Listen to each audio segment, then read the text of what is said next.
At this point, we've got Metasploit installed. Everything is up and running. It went through this configuration process where it does all of the database configuration and setup, and that takes some period of time, but we're now up and running and we're in the web interface portion of Metasploit. And you can see the very first thing it's doing is it's asking me to create a username. So I'm going to create a username.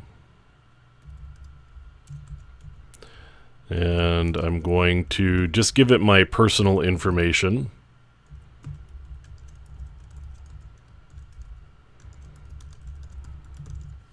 And now I'm going to create an account. So it's going to go set up that account for me, and that account is actually just for the web interface. And actually it's asking me to activate your Metasploit license. And that really also is just for the web interface.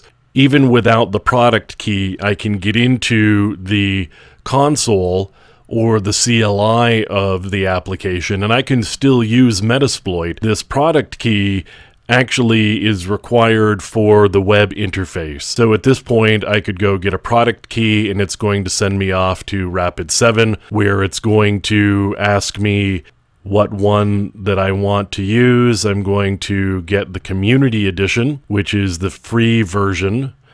And so it's filled in some information for me. I am going to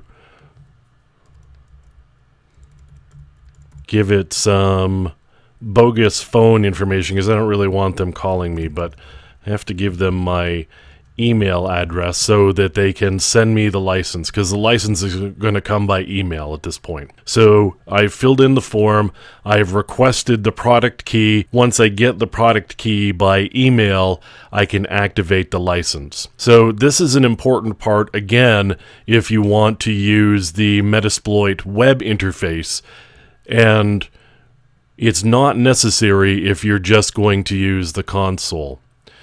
So at this point, I've actually got some workspaces here that I've created for demonstration purposes inside the console, and you can see how the web interface works. We get all of the pull downs here. I can do things like adding hosts to my workspaces or my projects. I can take a look at the vulnerabilities that are there and the captured data. So when I get to the point that I have exploited vulnerable systems, I may be pulling down user information or some other types of details, and that would get stored under captured data. You can see the tasks and the sessions, and there's some other capabilities that Metasploit has here. But this is really just the basics of the web interface, and again, I can still use the console without actually activating this product key, which I really need to effectively use the web interface.